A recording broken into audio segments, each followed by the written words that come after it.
Bienvenue dans Fort d'Histoire, le podcast d'espaces fortifiés des Hauts-de-France qui vous fait découvrir le patrimoine fortifié de cette belle région et les personnes qui le font vivre. Dans cette première saison, consacrée au fort Céré de Rivière, allons tout d'abord à la découverte du fort de Seclin, grâce à Didier Boniface, gestionnaire du site qui y vit depuis 30 ans avec sa famille.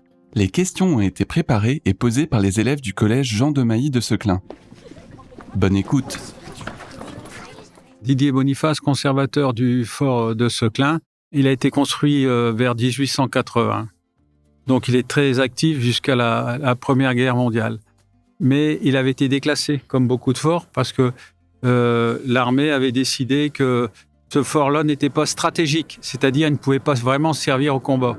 Ensuite, ce qui s'est passé, c'est que le fort était vide et il n'y a plus personne dedans, 1 ou 2 gardiens, c'est tout. Et quand les Allemands sont arrivés par la Belgique, ils arrivent sur l'île. Après de gros combats, l'île s'est déclarée ville ouverte. Ça veut dire que les Allemands les a laissés rentrer. Et les Allemands ont descendu plein sud. Ils sont tombés sur Seclin.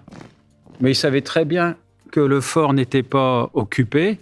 Puis ils l'ont négligé. Et seulement après, les troupes sont arrivées pour conquérir le fort. Après le 11 novembre 18, les Anglais ont occupé le fort encore pendant 2 ans. Est-ce agréable de vivre dans un fort ? Ouais, c'est une bonne question. On y est bien. On y est très bien, à part les avions. Mais les avions, c'est 6 heures du matin, un peu dans la journée. Mais bon, à part ça, on y est bien. Nous vivons ici en famille. J'ai 5 enfants, et 2 enfants qui vivent sur place avec nous. Et puis, il y a moi et mon épouse. Donc, on a restauré le fort en famille. Ça fait 30 ans qu'on le restaure et c'est exclusivement en famille. Avec les enfants d'abord qui ont grandi ici. Ils étaient plus jeunes que vous quand ils sont arrivés au fort. Ils ont poussé dans la nature et dans les travaux. Et puis certains ont pris leur envol. Et ma foi, nous, on continue à gérer le fort et à amplifier les restaurations, quoi. On vit un peu comme au Moyen-Âge, mais avec des ampoules électriques. Et puis, on a de la place, et c'est ça qui est important. Et le cadre est beau, je te dis, tout dépend des saisons, printemps, été, automne, hiver. Puis on vit avec la nature autour de nous. Grâce au fort, j'ai pu avoir des chevaux et monter des attelages. On est bien. Est-ce que les forts sont difficiles à entretenir ? Moi, je confirme. C'est énormément de travaux. Et les arbres font beaucoup de dégâts. Et un arbre, ça pousse vite. Un gros coup de vent, on peut avoir un arbre qui a 50 ans ou 100 ans et il tombe. Les infiltrations, c'est un gros problème avec tous les forts. Comme les toitures, ce ne sont pas des toitures normales, c'est de la terre. Ça, c'était pour amortir les obus. Si l'ennemi tire des obus, les obus rentrent dans la terre et ça fait beaucoup moins de dégâts. Mais comme il a plu ici pendant 1 an, de très fortes pluies, c'est la première fois depuis 30 ans qu'on est au fort, qu'on a des infiltrations qui traversent les 2 étages. On va y arriver, mais ça va mettre des mois à sécher. Il va falloir qu'on couvre tout par une couverture dite de secours et pour empêcher l'humidité de faire son dégât. Donc, et les terrains, on fait de l'éco-pâturage, quand on a des chevaux, des poneys. Les terrains sont entretenus comme ça, puis nous, on passe un tracteur pour finir d'enlever ce que les chevaux ont refusé de prendre. Bon, comme on est en famille, notre structure est une structure privée, tout le monde est sollicité. Mais c'est un sacré travail, comme un agriculteur.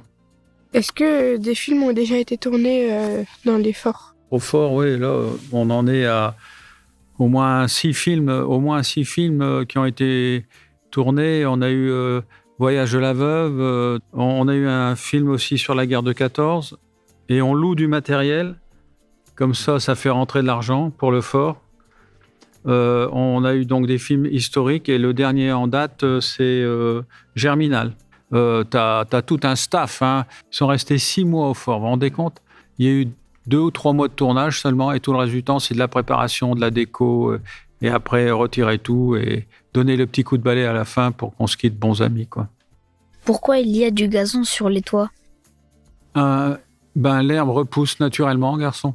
Parce qu'ils ont mis de la terre et puis ils ont sans doute ensemencé et puis ils mettent de la terre. Il faut savoir qu'à l'origine, il n'y a pas d'arbre.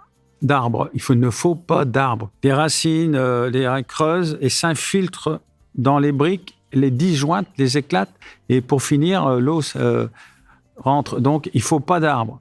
pour cette raison-là. Et il y avait des pâtres, c'est-à-dire des gens qui gardaient des moutons. Le soldat qui venait et qui s'y connaissait un peu, son boulot, c'était aussi d'élever les moutons et de les faire paître sur les structures. Donc, l'herbe était entretenue naturellement. Est-ce qu'il y a des rumeurs sur vos forts comme quoi ils sont hantés? Pour répondre à ta question, donc ça s'est passé il y a quelques années. Mon garçon dormait dans une pièce où c'est le bureau actuellement. Donc il est couché, il y a son lit, tout ça. Et puis quelqu'un tape à la porte, mais fort. Il se lève, il ouvre la porte, il regarde, il voit rien, il dit ça y est, quelqu'un m'a fait une blague. C'est tout. Il va se recoucher. Quelques instants après, ça retape. Bien. Là, il se lève, il n'est pas content, il regarde, il n'y a rien. Même le chien n'aboyait pas. Hein. C'est un détail important parce qu'on a des chiens. Il se recouche pas, il se met au bout du bureau et attend. Ça retape de plus belle. Boum, boum, boum, boum. Il se précipite, il ouvre la porte, il voit rien. Le lendemain matin, on l'a retrouvé à la maison à dormir dans le canapé. Hein. Voilà, et c'est vrai. Paranormal, c'est ce qu'il y a de mieux. Surtout là, le bureau là. Quel est votre endroit préféré du fort? Ça dépend de la luminosité, s'il y a du soleil ou pas. Certaines salles sont plus mises en valeur. Et c'est vrai que quand on est sur les toitures, on voit tout l'île, par exemple, nous. On a une magnifique perspective. Donc, ça dépend de la saison. En hiver, on semble être isolé, c'est immaculé. Le fort est ceinturé par de la neige. C'est arrivé. Il n'y a pas vraiment d'endroit particulier qui ne soit pas beau.